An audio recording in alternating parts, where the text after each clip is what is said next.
Heating power hitting coach আমার মনে হয় না আমাদের সারা বছর জুড়ে রাখার এই মুহূর্তে প্রয়োজন আছে। বাইরে থেকে কি করে ঠিক বলতে পারি, এবার ভেতর থেকে আমি যেটা বুঝতে পারি যে প্রেসিডেন্ট নিজেও এটা in consultation with other members এই জিনিসটা সিদ্ধান্তটা নেবেন। আজকের এই আলোচনাটা আমরা মিটিং এর মধ্যে রাখি, বাট উনি যেহেতু প্রশ্ন করেছেন উত্তর দিই না, ওকে 3 সেপ্টেম্বর মতো পর্যন্ত ওর সাথে চুক্তি করা হয়েছে কয়েকটা দিনের জন্য, এবং এর মধ্যে এটা সীমাবদ্ধ থাকবে। ভবিষ্যতে কখনো দরকার হলে আমরা আবার তাকে আনবো বা তার মতো আরেকজন কাউকে আনবো যাকে আমরা যোগ্য বিবেচনা করবো। কারণ এই ধরনের একটা কোচকে কিন্তু বছর পর বছর মতো রাখার মতো বিষয়টা না।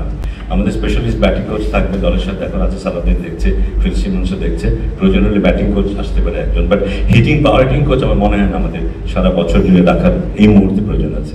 এখনো বাইডেন করা হয়নি, বাট এটা এখানে লিগ্যাল সাইডের লোক থাকবে, বিসিবির লিগ্যাল সাইডের লোক থাকবে, বিসিবির একজন কর্মকর্তা থাকবে, এবং আরো 2জন থাকবে। এটা চলে আসবে হয়তো কাপের মধ্যে। এক্সট্রিম মশার কয়েল প্ল্যান্ট ফাইবার দিয়ে তৈরি, তাই সহজে ভাঙে না, সুগন্ধিযুক্ত ও নিরবিচ্ছিন্নভাবে জ্বলে। ডেঙ্গু, চিকুনগুনিয়া বাহি সহ যে কোনো মশার বিরুদ্ধে দেয় এক্সট্রিম সুরক্ষা। এটা না বলে তো আমি জানাতে পারবো, কিছু হলে জানাতে পারবো। যত দ্রুত সম্ভব তাদের রেকমেন্ডেশন, তাদের অনুযোগ বলে বা তাদের যে উপস্থাপনায় আছে এখানে সেটাকে অ্যাড্রেস করা। কারণ আমরা মনে করি এটা খুব দ্রুত করা দরকার। ইন্টিগ্রিটির প্রশ্নে কোনো কম্প্রোমাইজ করার কোনো সুযোগ নেই, এটা খুব গুরুত্বপূর্ণ একটা জায়গা। সো আমার মনে হয় উত্তরটা হচ্ছে yes. No no no no investigation করার দায়িত্ব তাদের ছিল না, এটা ইনভেস্টিগেশন করার দায়িত্ব ছিল। রেকমেন্ড করবে এই টিমটা, তারপরে তার ফুল ফ্লেজড ইনভেস্টিগেশন করতে হবে। কাউকে যদি আমি রিকোয়েস্ট করতে চাই, এখন আমরা কাউকে এখানে কারো নাম যদি থেকে থাকে, কোনো অর্গানাইজেশন নাম যদি থেকে থাকে, কাউকে আমরা বলতে পারবো না যে তারা তারা তারা কনভিক্টেড। আমরা এমন কিছু, এটাও কিন্তু কিছুটা আচ্ছা যাক আমি উত্তরটা দিই, আমরা এমন কিছু করে যাব না যাতে পরে যারা আসবে তাদের অসুবিধা হবে। আমাদের চেষ্টা থাকবে যেই আসুক, আমি থাকি বা অন্য যেই থাকবে, আমাদের এখনকার চেয়ারম্যান থাকুক বা না থাকুক, এরপরে যে আসবে সে যাবে, আমরা যা করে যাবো যেখানে রেখে যাবো সেখানে যেন সামনে নিয়ে যেতে পারে, আমাদের চেষ্টা সেটাই থাকবে। আমাদের আমাদের ইয়ে থাকবে।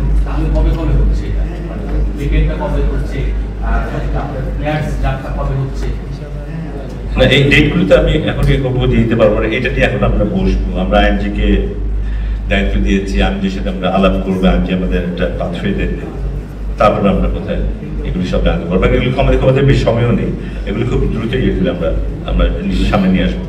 আমাদের ইন্টিগ্রিটির সাইডটায় আমরা এতটা পিছিয়েছি, এতটা ক্ষতিগ্রস্ত হয়েছে যে ওটা পুনরুদ্ধার করাটা, ওখানে কোনো কম্প্রোমাইজ করার কোনো সুযোগ নেই। যারা ভালো দল, যারা এখানে কন্ট্রিবিউট করে গেছে বাংলাদেশের ক্রিকেটে অনেক বছর ধরে, আমরা তো চাইবই যে তারা যেন থাকে। বাট আবার নতুন করে শুরু হবে, আবার নতুন শর্ত আসবে, সেই শর্তগুলো পূরণ করতে হবে সবাইকে। আমি নিশ্চিত যারা আমাদের প্রথম সারির দল আছে তারা সেসব শর্ত পূরণ করে আসবে। এখন এটা বলাটা খুব মুশকিল।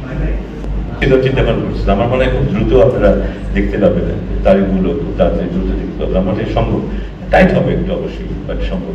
দেখুন আমাদের হাতে যতটুকু সময় আছে সেই সময়ের মধ্যে সর্বোচ্চ কাজটা আমরা করতে চাই, এবং সেখানে আমরা আশা করবো যে সবাই সহযোগিতা করবে, সো দ্যাট আমাদের যে ইন্টিগ্রিটি প্রশ্ন, আমাদের ইমেজ রিবিল্ডিং এর যে প্রশ্ন আছে সেগুলো যেন আমরা পুনরুদ্ধার করতে পারি, সেম টাইম খেলাটা করা হবে।